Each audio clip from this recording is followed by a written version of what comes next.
Așa, rec. Enițon! Salutare, doamnelor și bine ați venit la un nou vlog. Ia zi, Teo, bine, de ce ești în față aici și nu-i pe une? Eu, de ce sunt în față, n-aș folosi foarte multe poveste. argumente, dar a apărut astăzi, gen, am venit astăzi la open mic, da? Așa. Frumos, de nicăieri, nici nu trebuia să apar astăzi la open mic, nici n-aveam de gând să vin, dar am zis să vin. Și am venit și am ieșit la țigară și a venit o fată la mine. A venit o fată la mine, extraordinar, gen, noi cumva ne știam, dar a apărut random. Și e pentru prima oară după foarte mult timp în care vorbesc cu o fată. Și de asta sunt atât de fericit. Dar chiar am simțit un mare win după ce... Și a venit, gen, mi-a zis nu știu ce, că hai să mai vorbim nu știu ce. Și a plecat, mâncați-și gura ta, a fost mic drop. A fost extraordinar. A vorbit și a plecat? Da. Gen a venit, m-a chemat la ea, era singură, am vorbit, mi-a zis ce avea de zis și a plecat cu aia. Și cum ai găsit-o? Asta e întrebarea. M-a ajutat Moise până la urmă. Moise are un miros. Moise are un Are talent. capul Pokémon. Dar da, sunt fericit în acest moment și chiar am avut o zi foarte bună. Ziua voastră cum a fost, prieten? Care a fost cel mai bun lucru care vi s-a întâmplat azi? Să aud povestea asta de la tine. Da. Noi toți trăim prin tine acum. Da, noi toți ne bucurăm pentru tine și cei doi oameni care se uită. Exact. Domnule Schmidt Și Zeldea, că mai Schmidt și Zeldea, vă iubim. Da, care a fost cel mai bun lucru care s-a întâmplat? Asta sau recent, acum? O să zic că pe astăzi faptul că, cum v-am arătat înainte, o să apară în sfârșit proiectul meu de suflet. Apare Detectiv Noir. Da. Chiar acum. Grpau! 20 aprilie. 20 aprilie apare, ok. Luni. Luni, De la așteptări? Așteptări? Da. Foarte mici. Ok. Dar trebuie să le facă lumea mari. Ok. Îți ținem pumnii, frate, o să reușești. Câte view-uri vrei să faci? Câte view-uri? Da. Realist sau... Nu, câte vrei să faci? Câte ai vrea tu să faci, da? 1 milion per episod. Am Toate, înțeles. dracu, Ok. ce Păi în până... Hai să zicem pe realist asta. Păi de-aia v-am întrebat. Domnule Beca, 1 milion e prea mult. Vreo 2-300 dacă. De ce să sta acolo în față? Deja așteaptă să facă ăla pe 20 aprilie. S-a pus la coadă. Bă, Tamere, te las undeva pe tunel, pe aici. Da? Cum mă lași în tunel? Nu în tunel, înainte de tunel. Zine, Tamer, care a fost cel mai șmecher lucru care ți s-a întâmplat azi sau zilele astea? Am băut aseară, m-am distrat, m-am simțit bine. Frumos. Am mâncat tacos azi, nu Frumos. tacos, burritos. Frumos. Fix ceva ce... E aceea țară. Da. Ai vorbit fix ca tata. Am mâncat mici ăsta, Am mici mâncat, sarmale. M-am râs azi, Ce? bă, m-am râs azi. A, dar și Dinamo Gol. Mamă, Ce s-a mai întâmplat contează? rău pe aici. A ieșit Real Madrid din campionat, mă bucur. Mamă. E răuț? Da, scandal, accident răuț. Bă, Tamere, ar trebui să cobori aici. Te lăsăm aici. M-a pupat, frate, Vezi cu aia. să fiți iubiți, frate. Vezi tu cu aia. Sănătate. Hai, Te mă pup. descurc. Hai că mai merg 5 metri pentru A, mersi tine. cu aia. Pune-mă cu aia aici în centru vechi. Hai, te pup, papa. Hai că la Vezi cum deschizi ușa. Vezi cum sari. Da. Vezi cum. Da, oricum avem ambulanță aici dacă e ceva. Da. Mai mult pupat. Da, frate. Treci pe mijloc, frate, Da. spotlight. Că Așa. a fost Zile, acolo. frate, care a fost cea mai șmecheră experiența ta? Acum că nu te vezi pe cameră. Acum, da. Da. Că nu... Ba, te vezi. Care El ești? este, el Da. vorbește. Eu sunt. Da. Astăzi, de astăzi. Astăzi sau zilele astea, când vrei tu? Păi m-am întors ieri din Grecia. Extraordinar. Ok. Halkidiki. Nu. A, bine. Atena. Așa. Mișto în Atena, nu? Da. Cam haos, dar ok. Foarte mișto. Și ce ai făcut pe acolo? Am băut în fiecare zi măcar 3 sticle de vin Bravo. și am mâncat de 5 ori pe zi. Bravo. Diverse locuri. Full Grecia experience. Bun. Da. În taverne din alea așa... Și în taverne și mai fancy un pic și mai nefancy și Șmecher. toate felurile. Mi se pare extraordinară Grecia. Care a fost cel mai bun lucru pe care l-am mâncat în vacanța asta? Da. Nu neapărat așa ca el. Pur și simplu aia a fost bună acolo, chit că a fost cartofi prăjiți sau ceva. Ceva, te-a spart ceva. Am fost în ultima zi un restaurant tradițional grecesc, dar în Grecia aia de lângă Turcia. Ok. Și am mâncat o mâncărică de vițel cu niște legume în ea, nu prea am înțeles exact ce am mâncat. mâncat. Foarte nice. Dar a fost Da, ceva șmecher, nu? absolut insane, da. Eu am mâncat când am fost în Grecia, am mâncat, era un fel de moussaka, dar făcută din foi din astea de vinete. Gen era pusă foaie de vinetă peste sos de roșii cu nu știu ce. Ok. După aia iar vinetă, iarăși sos de roșii cu nu știu ce, vânătă, după aia am mai pus iarăși sos de roșii nu știu ce și brânză feta pe deasupra. Ceva Deci foarte nu știu ce șmecher. a pus de 4 ori. Da, Nu cumva să greșești. sos de roșii cu ceva chestii. Deci Niciun ca mi-a un lăsat. moussaka, da. ok. Da, ca o Da. moussaka, dar în loc de cartofi, vinete. Eu azi am mâncat o felie de pizza. Și asta a fost cel mai bun lucru care ți s-a întâmplat azi? Dacă n-am plătit.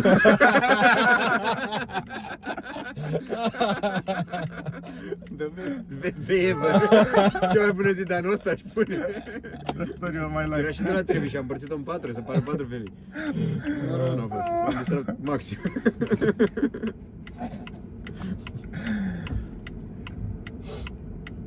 Cam asta a fost. Deci, hai să vă zic probleme de bătrâni, frate. Ia zine. Mă doare capul de vreo 3 ore. Ok. Așa. Ai luat ceva? Nu. Nu. Adică ai lăsat-o așa, ok. S-a întâmplat ceva, gen aseară ai băut sau ceva? Sau a Nu, apărut că am random? dormit foarte târziu aseară. Aseară, Un norofen. Dar câte aseară ore m-am ai culcat dormit? azi. Și câte ore ai 5. dormit? 5? Ah, ok, se da. Da. Probabil de la asta, e de la oboseală. Și de când stai afară? De la 5. Vezi că se închide, Da. nu se suge norofen, Știu. știi, nu? Mi-am menaș pe gol. Vezi că beau și Păi eu de ai- apa asta. E goală. Mamă, dar n-am văzut sticlă așa goală vreodată. Picătura n-are. Vrei cola? Da, mersi.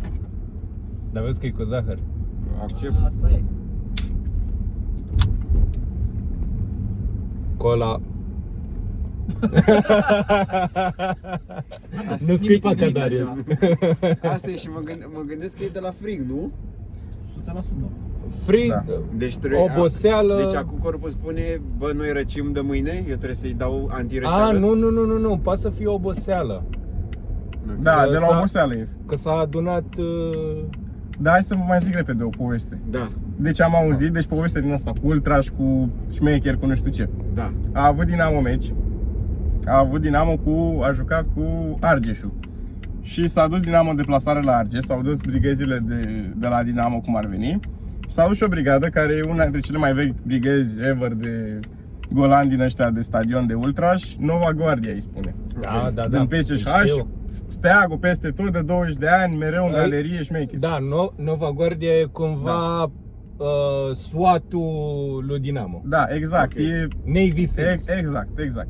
Și i-au urmărit ăștia de la CSA, pe ăștia de la Nova Guardia, i-au urmărit, s-au dus cu ei în drum spre meci, după aia le-au urmărit mașina înapoi spre București și în drum spre București i-au oprit pe undeva, pe unde nu-i vedea nimeni, era un drum din ăsta de țară, de nu știu ce, le-au ciocnit mașina, ca în filme efectiv, le-au ciocnit mașina, i-au scos în câmp așa și unul dintre ei avea o pușcă și cu pușca s-a dus spre unul dintre ei și a zis, dați-ne steagurile.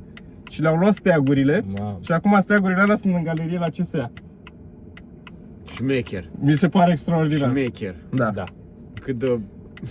Și Cât de să ai pușcă și să fii la modul Dați-ne dați-mi stegulețul ăla. steagurile. Bă, șmecher. și nu poți să chem poliția, că după aia vine poliția și te Da? găsește pe tine cu bâte și Da, toate păi astea. ăștia Dar nu se duc. nu mi De se ce pare să- șmecher cât de multe au făcut, câte Da. infracțiuni au făcut și tot Da. au fost, bă, nu vă batem, Da. Da, nu Da. vă furăm banii, dați-ne steaguri. Exact, This steagul. is a football beef. Da.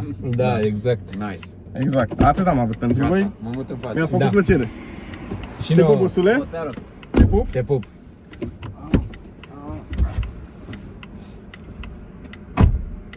Te pup. Mai greu de tine. Da. Zi repede adresa până dăm... Păi nu, că îmi zice, mergem până la Brâncoveanu Ah, ok. și... Deci am să n-apară pe filmarea de ok. Cine vrea la Demeter acasă să știți adresa exact. Păi dar nu o să-mi zic Dar Ah. cum asta? Am uitat să zic, deci, ceva ce tu trebuie să știi despre Mustățea, el știe E toate... cât are permis. Asta oricum n-are. Știe toate străzile din București. Ok. Da. Gen și o străță 20 de metri, el știe. N-are nevoie de Waze, n-are nevoie de nimic. Bă, nu știu, Intrarea Nețea. Zim și te duc acolo. Nu știu, eu când ți-am zis mai devreme o stradă pe lângă unde stau eu, nu știu tot. Asta Te-ai crezi tu? uitat așa cam nu. Crezi tu? El știe, dar nu știu dacă poate să intre pe undeva el să vină, știi? Da, exact. Cam asta. E pe lângă ăla, șaormeria aia, cum se numește? Hai că știi că doar stai acolo. Da, funny enough, nu am o șaurmerie pentru casă. N-ai ba da, mă. Trebuie să ai. Nu ai aflat încă. Știu că miroseam mâncare când veneam odată spre tine. Bă, Pentru mine asta e egal și ori. da, posibil. Nu știu, eu nu știu. Când tu ai zis, acum îmi intru în rolul de detectiv, Ok. urmez pașii. Când ai zis Constantin Brâncoveanu, te referai pe bulevard, nu la metrou, nu? Lângă metro. Lângă metrou. Mhm. Aha, pe unde e Isa Market, da? Da. Perfect. Exact. Gata. S-a discutat în podcast de Paște? De Paște? Nu, Da. nu s-a mai tras nimic de atunci. Ok. Doar am vorbit la aproape prieteni cu 2, respectiv 3 săptămâni înainte de Paște am vorbit doar de Paște și fix la dinainte n-am discutat, că am epuizat tot. Cum a fost pentru tine Paștele? Ce s-a Bă, întâmplat? foarte chill, cu familia, n-are ce să se întâmple la mine. Eu, pentru mine, de exemplu, s-a simțit ușor trist. Așa. Simțeam că trebuie să fac eu ceva, să dau de la mine. În același timp nu mă aveam energie, vreau doar să mă relaxez că sunt acasă, știi? Că prea e la fel, știi? Aceleași discuții, același lucru. Pare că și ai mei erau nemulțumiți că nu au ce să adauge, știi, la conversație, dar... Și era așa, doar sad. Bă, mie unul asta îmi mai convine în familie, că poți să și doar să stai și să nu zici nimic. Așa, eu aș fi confortabil cu chestia asta, dar simțeam pe ei că nu sunt confortabil cu chestia asta. Ok. Pe tata l-am pierdut, deci tata e gata, e dependent de telefon 100%. E foarte greu, e foarte greu să-l scot de acolo.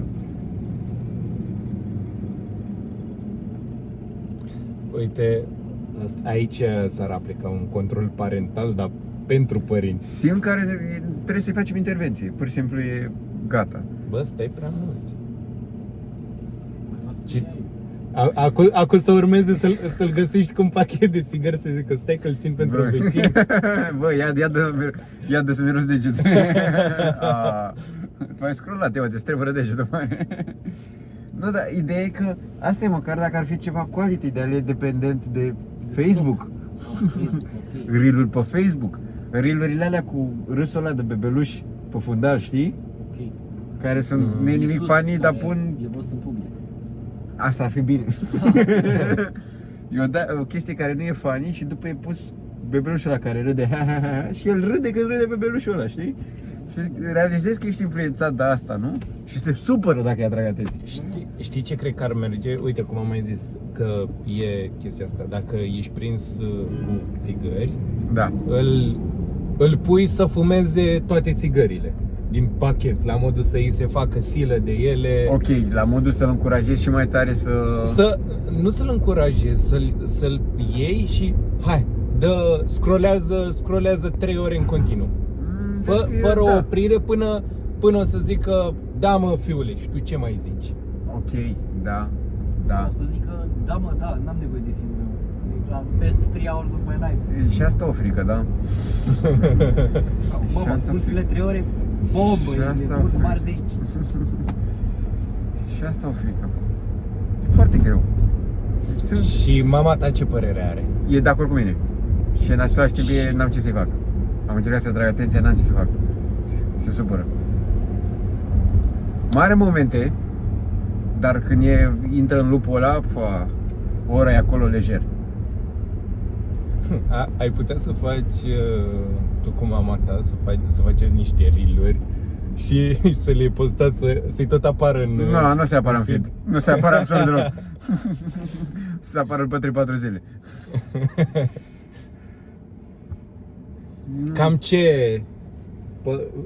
în ce zonă, care sunt chestiile la care se uită? Cu ce își face brain rot-ul? Las fierbinți, Le înțeleg. cum fructiferi, Deci, dar mai și învață dacă se uită la Da, pom adică și fructiferi educative, nu așa, știi, pe nișa lui ce are nevoie. astea. După pom fructiferi, românii au talent. Și stand-up. și Dar nu cu stand-up. tine. Dar nu cu mine. Orice stand-up, dar nu cu mine. Vede și în engleză.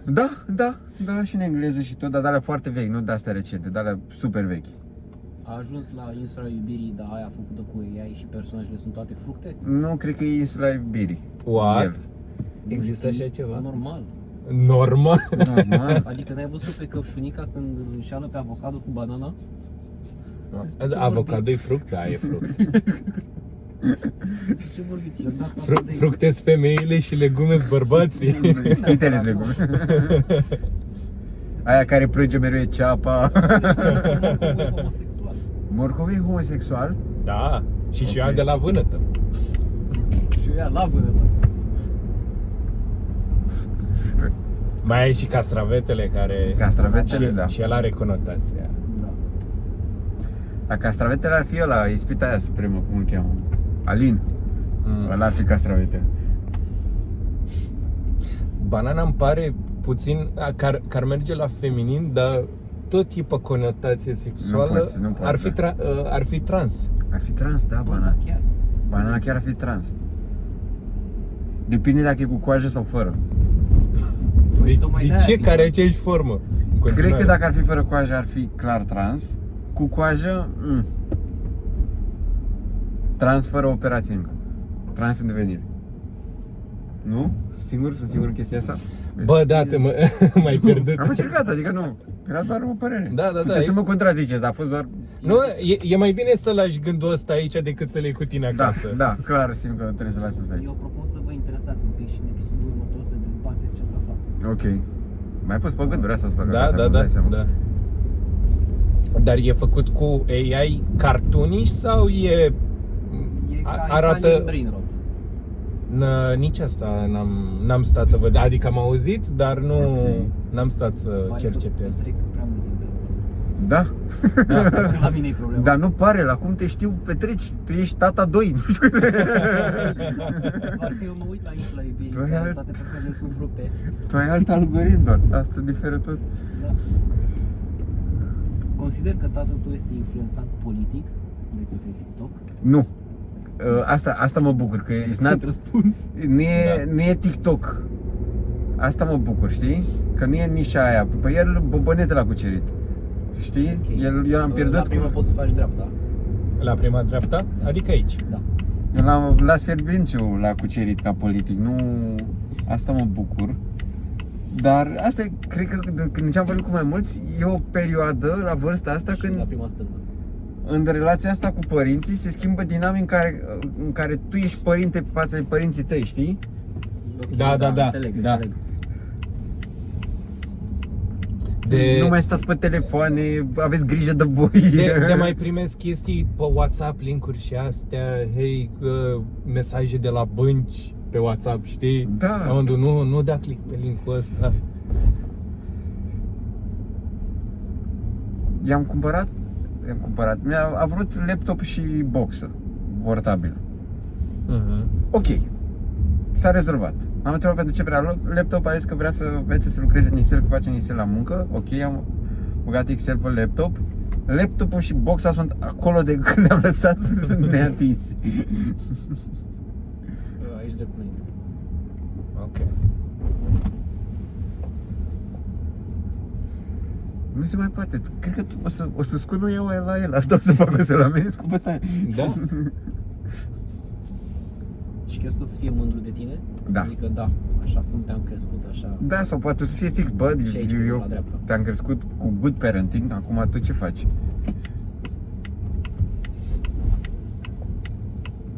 Da, interesantă polemică. Eu zic că mai necesită un pic de gândire. atunci. Trebuie, normal, să-ți dai seama. Îmi dau seama că și eu gândesc prea emoțional și nu rațional. Dar pentru că îmi pasă. Da. Și acum îți înțelegi părinții când țipau la tine Eu nu și înțeleg așa? cum au Da, suportat da. până acum. Da. Cum? Dreapta Da, aici, nu? aici. Dreapta? Nici n-aveam cum stânga. Puru, puru, puru. Mașina lui. La numărul pentru cine vrei să știe. Mersi frumos pentru Te pup, man. Ne auzim. Pentru puțin, salut. Și să-mi zici ce trebuie să zic după. Da? Hai, te pup. Hai, pa. Demeter, Stă I'm lângă- Demeter pe Instagram. Da. Spune. I-am pus și Instagramul la început. Top. Îi voi fi pus, de Ai fapt. fi pus. Stă lângă Costi. Care Costi? Nu știu un băiat pe nume Costi. Știi un beat Costi? Da. Tare. Care e ocupația lui Costi? Nu o să te întreb că te-ai cunoscut cu el. E ospătar. Ospătar? Ok, atunci mă te cunosc cu el. Ați fost tovarăși? Prieten de-al unui prieten. Circumstanțe de FIFA. Circunstanțe de FIFA? Da. Nice. Când l-ai văzut ultima dată pe Costi? Nu văzut și la- interacționat. La meciul Barsei. Acum? Da. Am mers cu el. Deci v-ați văzut recent, da, nice. Ținea prea mult cu Barça, eu țineam cu Atletico, dar eram puțin mai Da, rezervat. ești, da, se bucură, se supăra prea tare, nu? Se Da. supăra prea tare. Costi care îl și cheamă, dar și seamănă destul de mult cu Costi Max. Și tot fan al Barsei, destul de înrăit. Ok, deci e o nișă, da. Da, dacă arăți ca și Costi Max, automat te cheamă ca Costi. Max, și- bei Pepsi Max, te uiți, tot fan Barça. Da. Gagica lui e blondă? N-are aici, mai are de lucrat. Ok. Sau nu știu eu, Noi când ne vedem nu ne vorbim despre viață Ca și băieți, altceva, dar normal, da, e- fotbal. Fotbal, ce accidentat sunt, care, line-up-ul. Da, Am aflat aseară, uite ca topic până ajungem, așa. că nunta lui Simion a fost... Regizată. El a chemat pe toată lumea?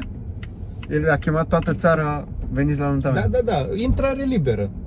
Open mic. Extraordinar. Da. Extraordinar. Și cum era supărat că oamenii n-au venit. Dai seama să ieși pe minus. Săracul crezi că face bani. Bă, ce tare. Ăla era tot așa mai mult campanie ce a Normal, făcut îmi dau seama că tot acolo. pentru campanie și pentru imagine, dar bă, chiar așa, bă, am nuntă, toată țara e invitată.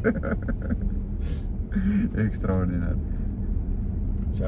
Și îți dai seama că nu o faci undeva unde ai foarte mult, o populație foarte mare, să zicem București, o faci în Piața Constituției. Da. Nu, s-a dus pe un câmp în mijlocul țării unde era greu și pentru satele de lângă să ajungă. Păi el s-a gândit că o să fie așa mulți oameni decât să blocheze atâta trafic și tot, să fie pe câmp la liber. Ce s-a gândit el, nu știu. Sunt curios câți invitați a avut. Adică nu la modul care știau sigur că vin. Care nu știau că vin. Din ce țin minte, au fost de ordinul miilor, asta e clar. Păi da, dar cred că 2000 a avut doar el, că erau de la partid, ca să zic așa, dacă nu mai mulți, știi? Dar așa, random, efectiv, de făcut acest anunț. Adică eu să văd anunțul ăsta și să zic, bă, da, mă duc, e nunta lui Simion. Nu cred că au fost mai mult de 100 de persoane. Bă, nu, țin minte că au fost destui de mulți. Da? Da. Că mă uitam la știri, el, nu știu dacă știi, dar el voia să copieze nunta lui Zelea Codreanu.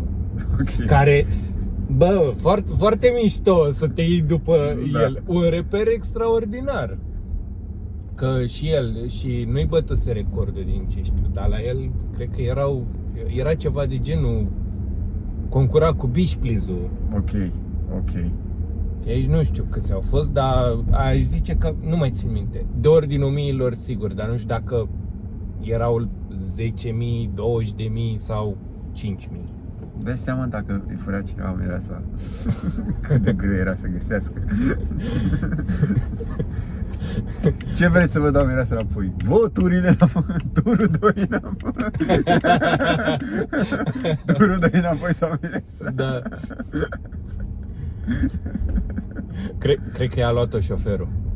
Da. Yeah. Am luat-o și tot la partid. Bă, A luat-o șoferul și a zis, bă, cu mine ai rămas. super. Bun, am închis și tot cercul frumos. Bă, uite, vezi cum s-a terminat așa final. Am ajuns la timp, la tine, s-a închis beat-ul. Efectiv, ca atunci când termin la secundă pe cronometru. Efectiv. Ceasul. Oameni dragi, vă rog eu frumos să dați subscribe la acest canal dacă n-ați dat până acum și dacă v-ați uitat până aici. Da, ca să auziți mai multe povești Că, Viața noastră. da, noi nu le vorbim când nu merge camera. Da, noi nu vorbim, adică e full of the dome conversații pe care nu le avem în particular. În particular aș spune că e mai lame. Bă, eu aș zice că câteodată e mult mai lame, mai mult tăcem, Dar și în vine unele un topic bun, se dă glume Da, după glumă, da. da, corect. Bârfele sunt mai juicy. Exact. Da, Asta nu putem era. să zicem tot. Da, Te astea pup. oricum se taie. Hai, te pup, pa, pa! Te pup, ceau.